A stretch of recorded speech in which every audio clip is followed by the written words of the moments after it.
Welcome back to the Encounter Faith Podcast, everybody. My name is Ross, and part of my job is that I get to sit here and have these conversations, which makes my job pretty darn cool. I'm here with Pastor Tara Beth. Hello, Pastor Tara Beth. Hey, Ross. It's good to be back. It is good to be back. It's been a minute. I'm glad your probationary period's over. So we've been having a series of conversations on the podcast about that we've sort of informally been referring to as this For Our Neighbors series. Several weeks ago now, dear listener, when you're hearing this, I'd had a conversation with the mayor of Naperville, Scott Worthy, and it was a great conversation that helped me understand where someone who sits in his seat, what he thinks about the city, what he thinks about the challenges, and how organizations like Good Shepherd can partner with our community. And I give that preamble because I recognize that very few of you who listen actually live in Naperville. But I think the stuff that we talk about, particularly the conversation that Tara Beth and I are about to have, is applicable to everybody. Pastor Tara Beth, you helped kind of introduce this language to Good Shepherd, which was not a new thing for this church, but was a new way of looking at it, of referring to us as we are people that are for our neighbors. Mm-hmm. What I'm curious about is that was a couple years ago. What does being for our neighbors mean today? And has that changed at all from when you first introduced the language a couple years ago? Yeah, I don't think the heart of it has changed, and that churches ought to be known for their witness in the community more so than their really great programs, their really great music, their really great coffee. Sure. Those things matter. For sure. I enjoy being able to create spaces that are meaningful, that create connection, that is about community and discipleship. And doing those things well is partnering with a very artistic God that delights in art, that delights in music, that delights in worship. And at the same time, we serve a missional God that calls us to be part of his redemptive work. And that redemptive work doesn't just happen inside a building with bricks and mortar, but it happens in the community with everyday, ordinary Christians bearing witness to this artistic God, to this loving God, to this redemptive God in our neighborhood. Yeah.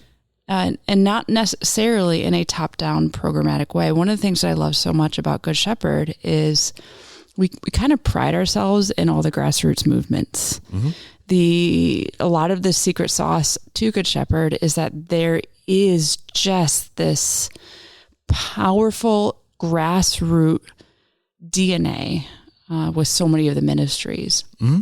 And one of my hopes is that we would continue to see that kind of grassroots DNA even in our community. So, for example, currently, as we speak, our community is navigating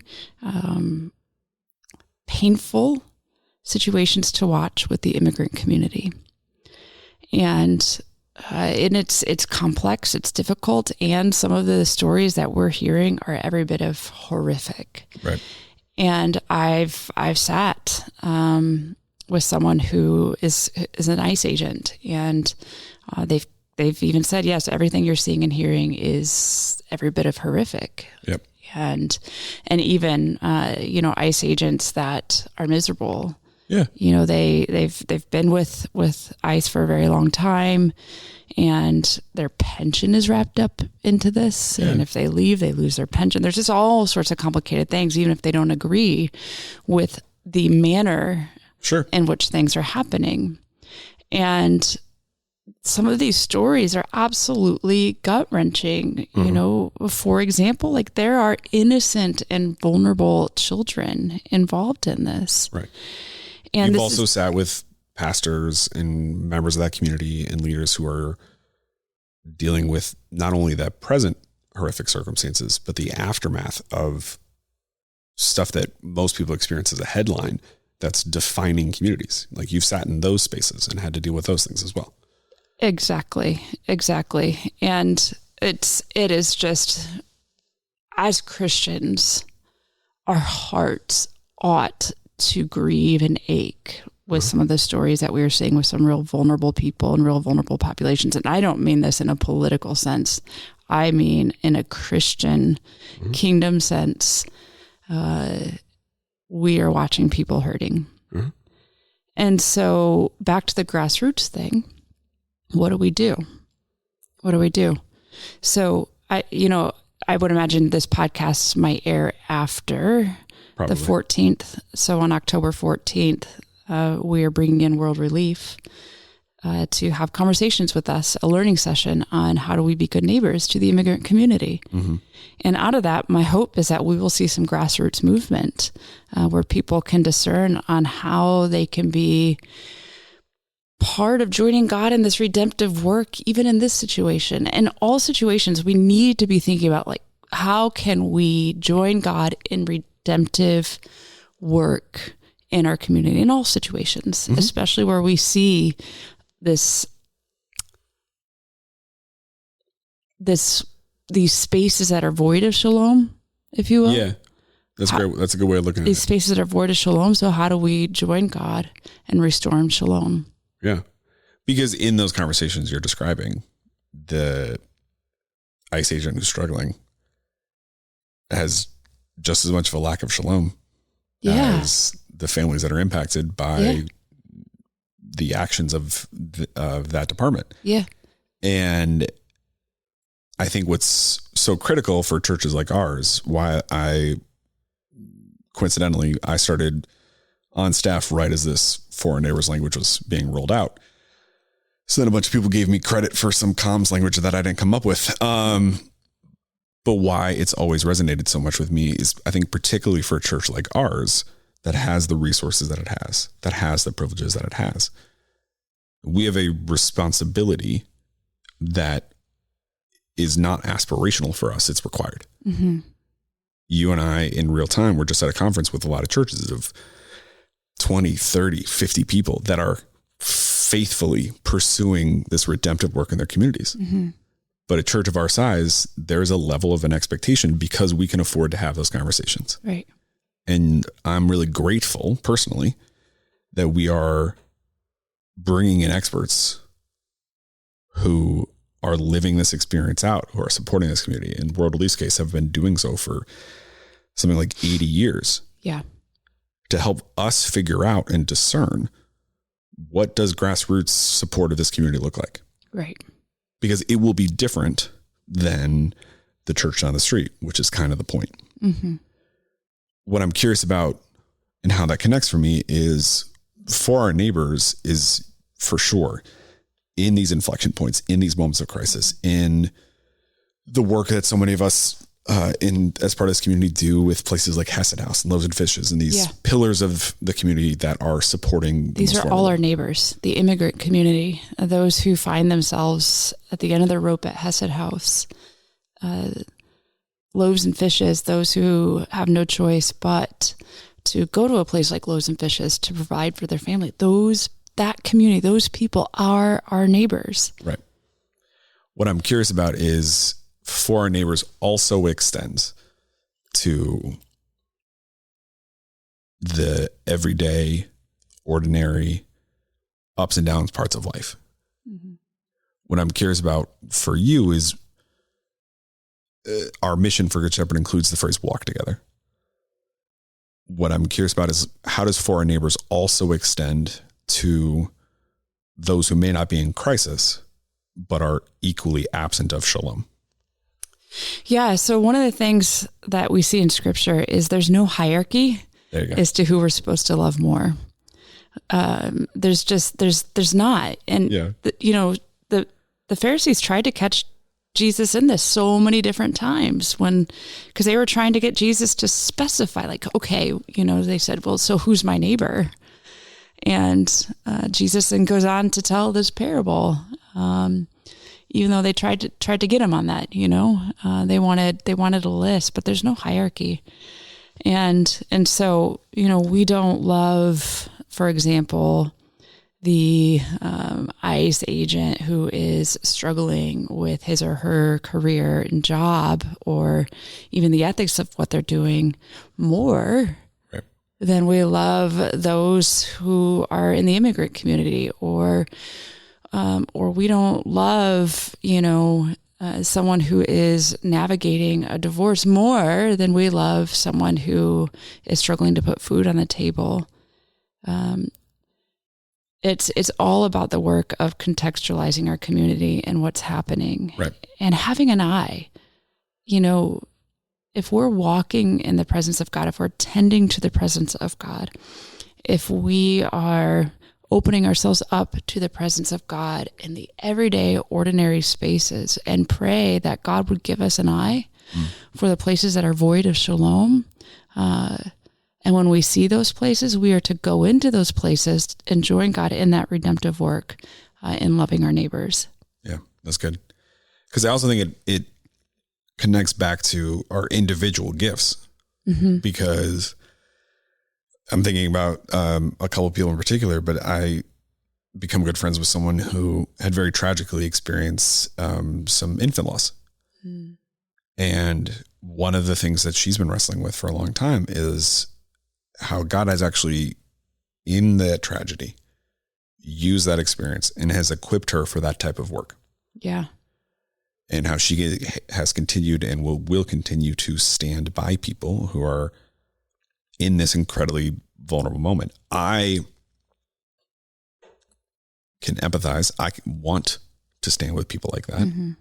But the way that I go about doing that type of ministry looks incredibly different than the way that she does. Right. And the benefit of a place like Good Shepherd is if we are willing as individuals to have that kind of open eye like you're describing, our impact becomes greater because we're all empowered to do the work of our hands as we're walking together. Absolutely. Yeah. And I think also, you know, those of us who have navigated some real difficult experience or have proximity to those who have navigated a particular devastating experience might be more equipped or more inclined to go into those spaces to join God in that redemptive work, which is why proximity is so important, because it's really easy, for example, to talk about a specific community, again, and I'm just talking about this because this is in our backyard right now, the immigrant community. Yep. It's really easy to talk about them in a way that dehumanizes them or takes the face away or takes the experience away until we start to have proximity with them. Yeah. And then that changes everything. And proximity is so important to any people group. If we want to really get into the business of politicizing people groups and making decisions on behalf of people groups, then we're walking a real dangerous line if we've never had proximity to them. Yeah, that's good. And I mean dangerous because we then are at risk of talking about them in ways that is real dehumanizing. Yeah. And dehumanizing can also look like believing you are well-intended. Because I think, to simplify it too, proximity cannot live out digitally. Right. Proximity requires in-person. It requires in-person. And actual people. And, you know, so like I want to know, does, like, when we're talking about the immigrant community, do we know real people that have crossed the border over here since they were, say, 2 years old, and they're here, and now what? And they're scared. I mean, do we know these people? Yeah. I do. Yeah. And that's changed everything for me.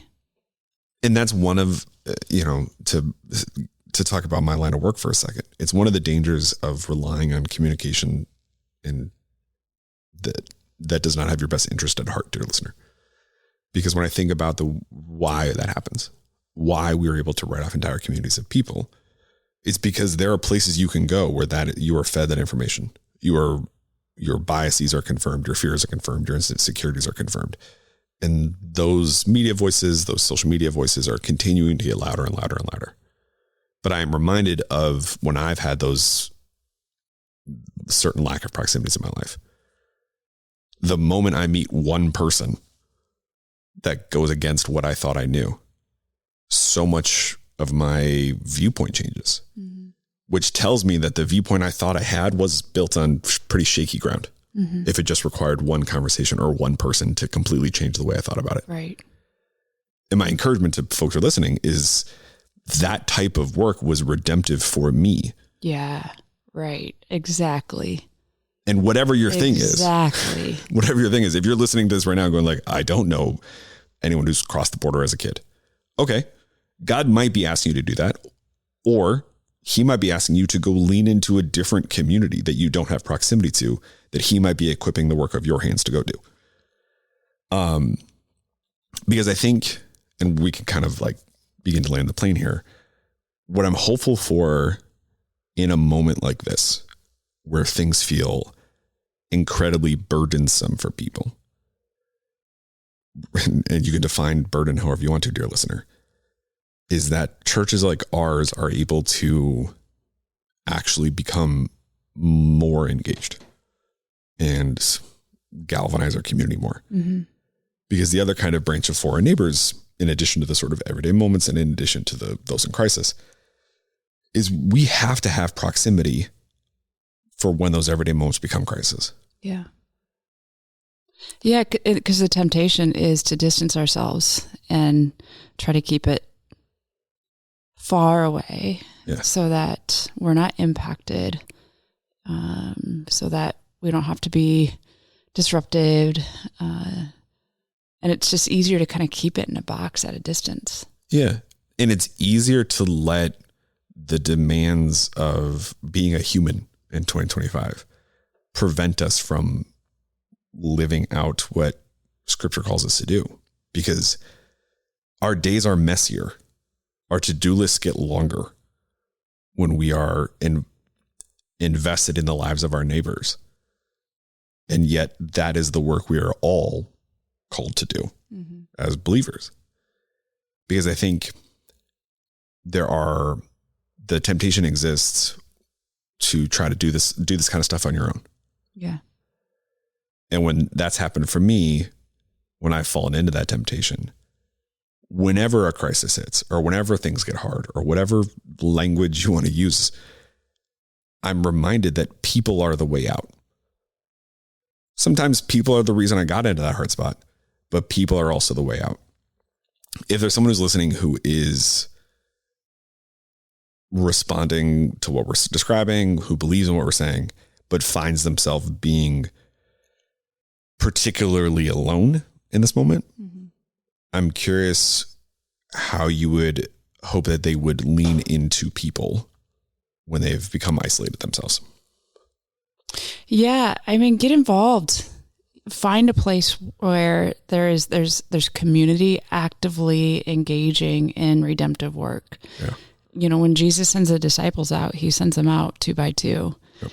And I think your point in walking together, that doing this work together is so important. And there are so many groups, there are so many organizations that are equipping people, that are educating people, and that are creating spaces for people to walk together in this redemptive work. And so that could be through a church, that could be through a missions organization, like Loaves and Fishes, for example, like World Relief, or like Hesed House, where you can join the church, the people in redemptive work. Actual last question. One of the things that I think is helpful to specifically talk about is when a church says we are for XYZ, there's a natural cynical response that is, well, then if you're for this, that means you're against this. And I really appreciate the fact that you've talked about both the ICE agent and the immigrant community a lot today. But when someone says to you, well, if you're for this, it means you're against this. How do you broaden their perspective? Yeah. So that's the seduction of binary thinking. That is a massive dilemma that we are navigating right now. And I think for me, for example, like one of the things I've been trying to pastor people through, and I've been doing this just through extracurricular writing, is dealing with what I think the root of the problem is in these conversations that we are having. that everybody wants just like a clear line of it's either this or it's that, it's black or white. There always has to be a victim and a villain. And that's just simply not the case. We live in such a complex world. And if we are saying we are for something, that does not mean that we are against something that is of the opposite. That is binary thinking. And we've got to start educating ourselves and better equipping ourselves and to learn how to have a more complex set of thinking, a more nuanced set of thinking, rather than something simply being black or white. And so when I say I am for my immigrant community and I am for the vulnerable children that are being impacted by this, I'm not saying that I am against my brother who works in ICE and is trying to navigate this as he is afraid of losing his pension and he is also living in fear and exhaustion. I'm not saying that. I'm for him too. And the work of the church is to do both. Mm-hmm. It is. Because we are not, there is no other institution that is capable of that. Right. So we are, you don't have to like it, dear listener.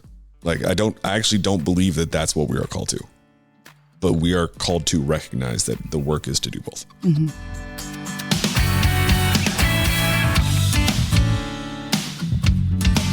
Thank you for listening to the Encounter Faith podcast. This podcast is a service of G. Shep Productions from Good Shepherd Lutheran Church in Naperville, Illinois. All rights reserved. If you're in the area, we'd love to meet you on a Sunday morning at our 9 a.m. or 10:45 services. At Good Shepherd, we are inviting everyone to walk together in the calling of Christ for a life of eternal impact. This podcast is produced and hosted by me, Ross Cochran. And our theme song is Wake the Earth by 1111 Worship. Thank you for listening. We'll talk again soon.